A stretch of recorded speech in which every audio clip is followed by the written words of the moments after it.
Hello, I am Asia. This is my birth story for my unmedicated water birth. So, I had an unmedicated water birth in October and it was amazing. I would recommend this type of birthing to anyone who feels like they can do it. You can't have any fear going into a type of planned birth such as this. You just can't. So I recommend doing some reading. I read Ina May's Guide to Childbirth. I read Birthing from Within.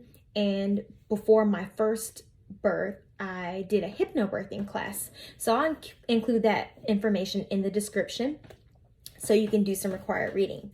But I fully prepared during the 9 months that I was pregnant to have this type of birth.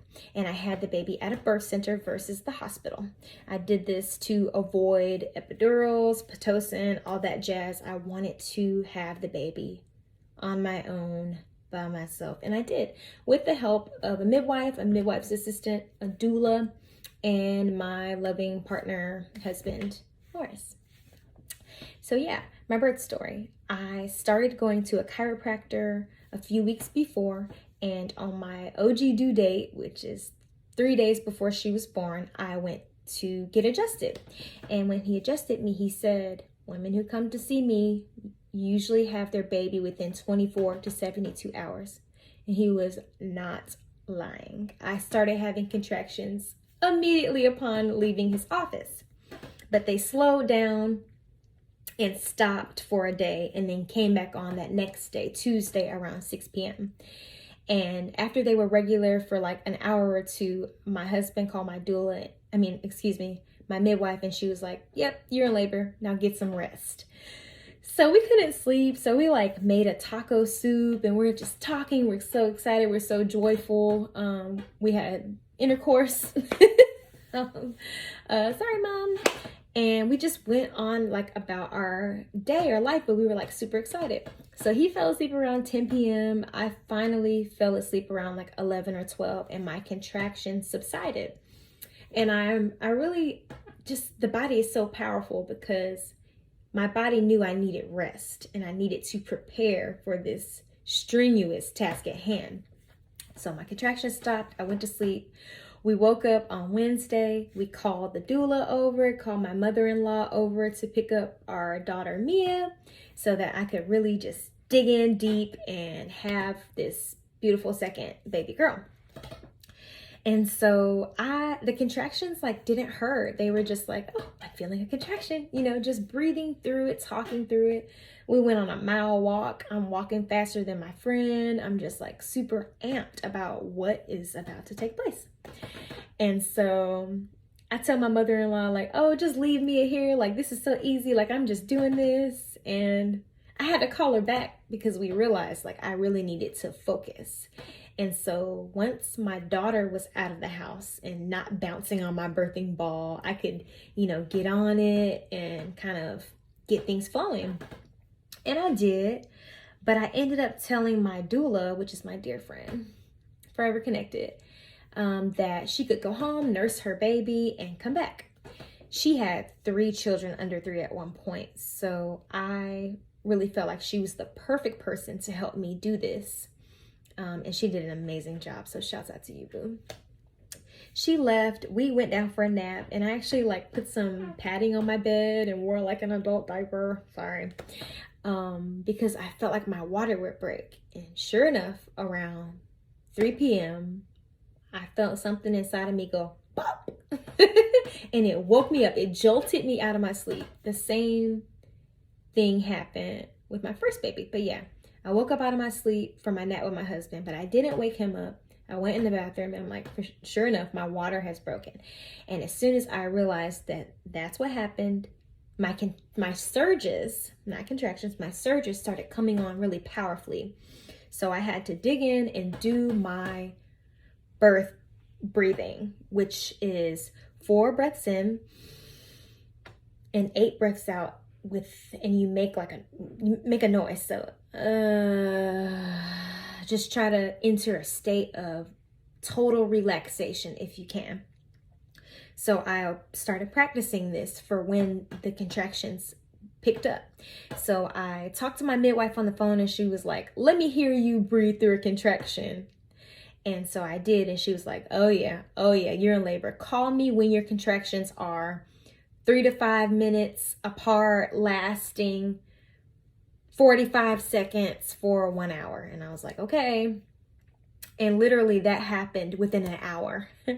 And so my doula came over. My husband like got the bed all set up for me with like pillows, and like was really creating the ambiance that I wanted for labor.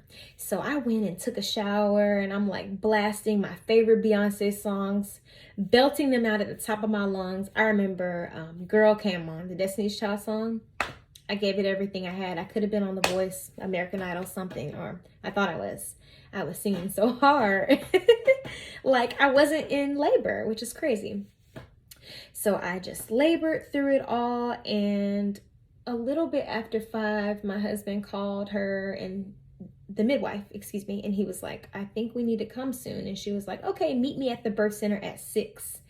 And after a few more contractions, he looked at me like, I don't think you're gonna make it, and I can't deliver the baby. And he looks to the doula, and he's like, you know, when did you know that it was time for you to go to have your baby? And she was like, my husband usually told me. He was like, Asia, I'm telling you, it's time to go. Like, we have to get ready to go. And I was like, okay. And I remember having a contraction on my stairs, and I just paused for a second. I just did my breathing, and afterwards I was like, okay, we can go.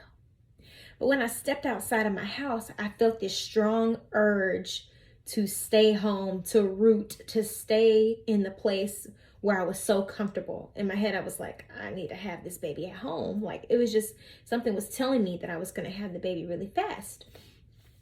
And they convinced me to get in the car and go to the birth center.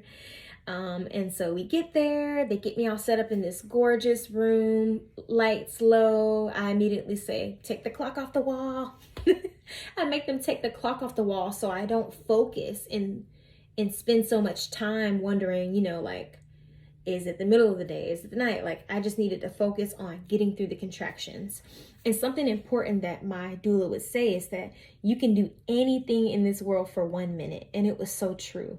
I just kept getting through. I just kept breathing, doing that breathing exercise. You do it 5 times, and then the contraction would be over. And so my husband and her like provided counter pressure on my back because I was having some back pain, and they wanted to move my thoughts from my uterus contracting to my back. And so that helped out. That relieved some pain. I also switched positions frequently. So I labored on all 4s. Then I would stand up and hold on to my husband and sway. I would spread my legs really wide on the birthing ball and do like hip rotations, just whatever felt right at the time. And I just kept switching. And at one point I remember being like, I have to use the bathroom. I kept saying I have to use the bathroom, and I ran back to the bathroom a couple times, and then I got in the shower, and I like couldn't control myself using the bathroom, and I was like, oh my God, like freak out. Like that was my main freak out. And they were like, this is fine. This is your body clearing a way for your baby to come out. So I went from the shower, which provided immense relief, to the tub, and I got back out to use the toilet. And I went back to the bed because I just wanted to lay down, and I was just so tired and trying not to give up, frankly. And I remember looking at the wall where the clock had been, and there was a hook with 2 parts. And I started looking at the spots and imagining that they were my children. So the one I already had and the one I was going to have, telling myself, everything that's happening is happening for my good. Every surge is bringing my baby closer to me. And I just really tried to dig deep and lean in to that. And I think it really helped me. And I felt really comfortable with the people around me. And the surges were just picking up. And so I got there at like 6:30. Well, I started feeling like the baby was coming, and it was like 9:30. I didn't know what time it was, but it's like 9:30, just 3 hours later from when I got there. And I get in the tub, and so I'm facing backwards with my hands on the ledge. I'm on all 4s, booty up in the air in the water. husband behind me, but he ends up coming around to see me because he's like, I can't deliver this baby. And my doula's on my side, and the midwife and the midwife assistant are in the back of the room, like just letting us do it because we were doing a great job. We were really connected. I feel like the two of us, me and my husband, and also my doula. And at some point I felt the ring of fire, which some people say is the worst part. It was easy compared to the contractions. I knew that the end was coming.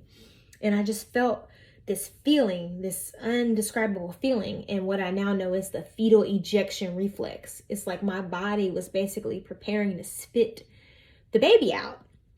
I just felt like this urge to just let go and let my body push. And it was like I wasn't pushing, if that makes sense. My body was doing the pushing, and I just followed my body. And at one point I was like, I think the baby's head just came out. And I like reached down and I felt her hair. And I told her, the baby's coming. And Cuddy turned around like, the baby's coming. And the midwives are like, oh snap, the baby's coming. And so they come up to us, and God, I think I pushed like 3 times and the baby just popped out. She just popped out. They caught the midwife's assistant, Ashiba, caught her. And I was just like, like just the biggest release of my life. I was like, that was it. And my husband was like, that was it. And I think we said a couple thank gods, and they put her right here on my chest. And I remember thinking like her cord to me was so long, and it had a true knot in it, which they said is very rare. So I think my baby's pretty special. But yeah, it was an amazing experience. And from then to the time I went home, I had to been home by midnight. So I got there after 6. She was born right before 10 p.m. and I was home by midnight. And it was an insane and incredible experience, and something that I will never forget for the rest of my life. Yeah, and so that's my unmedicated water birth story. I would encourage anybody who has an inkling or has just any inclination towards having this type of birth to do your research and to try it, because you can do it, and it will probably be one of the most rewarding experiences of your life.